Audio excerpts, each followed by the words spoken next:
do seu programa diferente de aconselhamento. Tá aqui o Dream Time de pastores para aconselhar você aí, desvendar os mistérios, resolver algumas coisas da tua vida. E lembrando que a semana passada a pergunta foi a seguinte, é uma pergunta eu acho que é recorrente ao extremo.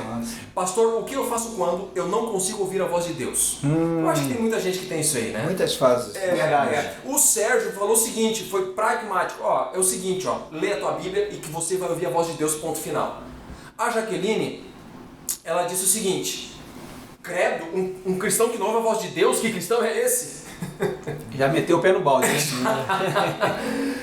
A Binoane disse o seguinte, olha, isso são fases da vida, você passa por isso e tal, quem sabe você... Um dia tá bem, um dia tá... uma hora você vai ouvir, continua buscando a Deus e tal, aquela coisa toda. O que vocês acham aí que seria mais coerente dos três? A Binoane, ela está correta, correta, mas também o que o Sérgio falou é um pouco de verdade. Sim. Não adianta você querer ouvir a voz de Deus se você está longe da Bíblia. Pois é. Então você precisa... Porque a Bíblia é Deus falando conosco. É uma grande fonte, exatamente, da voz de Deus, né? Agora não é só isso também, não é só isso também. Pode ser um conselho, um amigo, alguma coisa assim. O grande passo me achareis quando buscarem de coração. Exatamente, o grande passo é definir qual é a voz de Deus. Então a Bíblia é uma das fontes. Existem outras, como a gente sabe, música, o louvor, uma leitura de um conselho texto, de um amigo, um conselho. Então, vamos ver na Bíblia então, o que a Bíblia diz? Quem é que começar aí?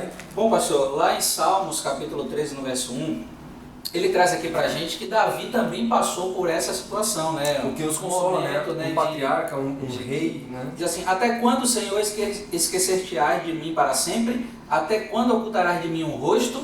Então, olha só, o tinha aquela salmista, dúvida ali. um homem segundo o coração de Deus, mas que também enfrentou esse momento. Jó também, em Jó capítulo 30, verso 20, diz: clamo a ti e não me responde, estou em pé, mas apenas olhas para mim. Olha só. Mas também, a exemplo de Jó, se você for pegar depois o capítulo 42, ele sente a voz de Deus, ouve a voz de Deus, e o próprio Davi também aqui no Salmo 34, verso 16, diz assim, o rosto do Senhor clamam os justos, e o Senhor escuta e os livra das tribulações. Quer dizer, mesmo que ele aqui não ouça, Deus ouviu, Deus ouve. E resolve a situação. Deus resolve.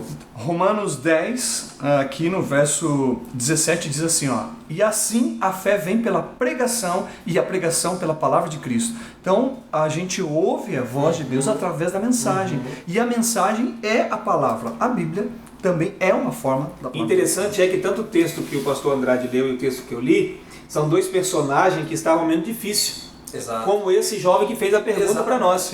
Mas quando você continua estudando a história deles, teve um momento que eles tiveram um encontro pessoal com Deus. Exatamente. Seja como for, de forma audível, ou de leitura, ou de música, ou de experiência, aconteceu essa reciprocidade da parte de Deus, né? Então, meu amigo, você não perca a esperança, não se sinta um excluído de Deus, saiba que Deus está te ouvindo e em algum momento Ele vai te responder e você vai ouvir a voz de Deus de alguma forma, fica aberto e atento e a tua vida espiritual vai progredir com certeza. Obrigado, pastores, por mais essa programação aqui. Semana que vem a gente volta. Um grande abraço e tchau! Até mais! Valeu!